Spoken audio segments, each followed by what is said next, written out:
സംസ്ഥാനത്തിന്റെ സാമ്പത്തിക ഭദ്രതയെക്കുറിച്ച് അതീവ ആശങ്കയുണർത്തുന്ന വിവരങ്ങളാണ് ഇപ്പോൾ പുറത്തുവരുന്നത്.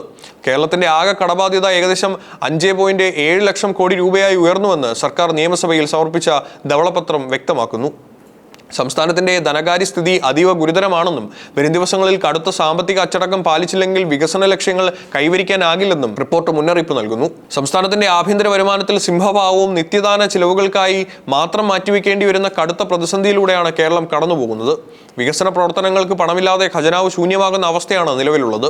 സംസ്ഥാനത്തിൽ ലഭിക്കുന്ന വരുമാനവും അതിന്റെ വിനിയോഗവും തമ്മിൽ അസന്തുലിതാവസ്ഥയാണ് നിലനിൽക്കുന്നത്. കേരളത്തിന് ലഭ്യമാകുന്ന ആകെ വരുമാനത്തിന്റെ 77% ശമ്പളം, പെൻഷൻ, പലിശ എന്നിവ പോലെയുള്ള ഒഴിവാക്കാനാവാത്ത നിർബന്ധിത കാര്യങ്ങൾക്കായി മാത്രം ചെലവഴിക്കേണ്ടി വരുന്നു.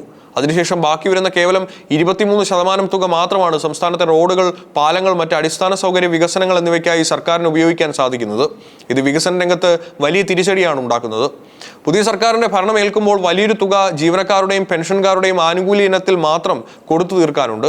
2026 മാർച്ച് 31 കണക്കുകൾ പ്രകാരം സർക്കാർ ജീവനക്കാരുടെ DA ഇനത്തിൽ മാത്രം 21,670 കോടി രൂപ ഖജനാവിൽ നിന്ന് നൽകാനുണ്ട്. അതിനു പുറമെ വിരമിച്ച പെൻഷൻകാരുടെ DR ഇനത്തിൽ 14,387 കോടി രൂപയും കുടിശ്ശികയായി തുടരുകയാണ്.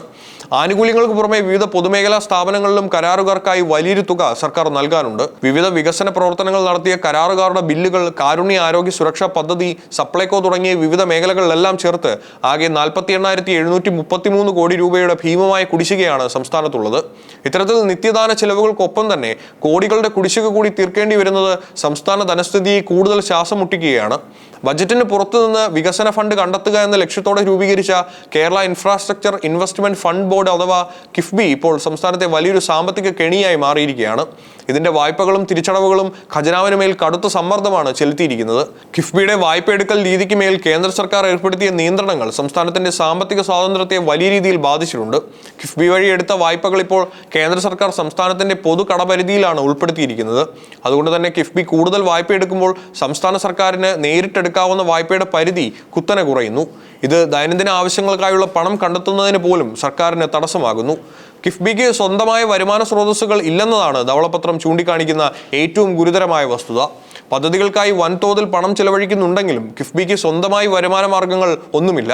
തന്മൂലം അവരുടെ 21,000 കോടി രൂപയുടെ ഭീമമായ വായ്പാ തിരിച്ചടവ് ബാധ്യത പൂർണ്ണമായും സംസ്ഥാന സർക്കാരിന്റെ തലയിലാണ് വന്നു ചേരുന്നത്.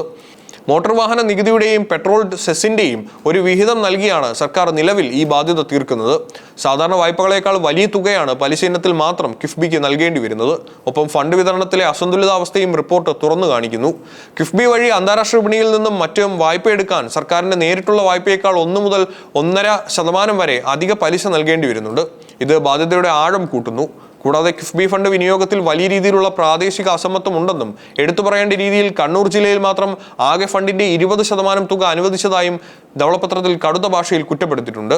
കേരളത്തിലെ പ്രമുഖ പൊതുമേഖലാ സ്ഥാപനങ്ങളുടെ ഭീമമായ നഷ്ടമാണ് ഖജനാവിനെ കൂടുതൽ പൂട്ടിലേക്ക് നയിക്കുന്നത്. സംസ്ഥാനത്തിന്റെ പൊതുമേഖലാ സ്ഥാപനങ്ങളുടെ സഞ്ചിത നഷ്ടം 78,851 കോടി രൂപയായി ഉയർന്നു കഴിഞ്ഞു.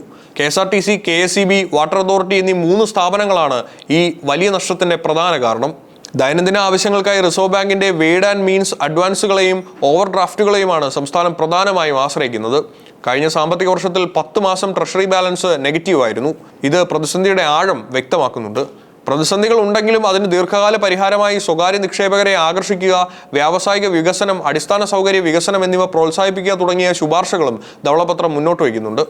പുതിയ UDF സർക്കാർ പുറത്തിറക്കിയ ധവളപത്രത്തിനെതിരെ മുൻ ധനമന്ത്രി KN ബാലഗോപാൽ രംഗത്തെത്തിയതോടെ വരും ദിവസങ്ങളിൽ സഭയ്ക്കകത്തും പുറത്തും വലിയ രാഷ്ട്രീയ തർക്കങ്ങൾക്ക് ഈ സാമ്പത്തിക റിപ്പോർട്ട് വഴിവെക്കുമെന്ന് ഉറപ്പാണ്.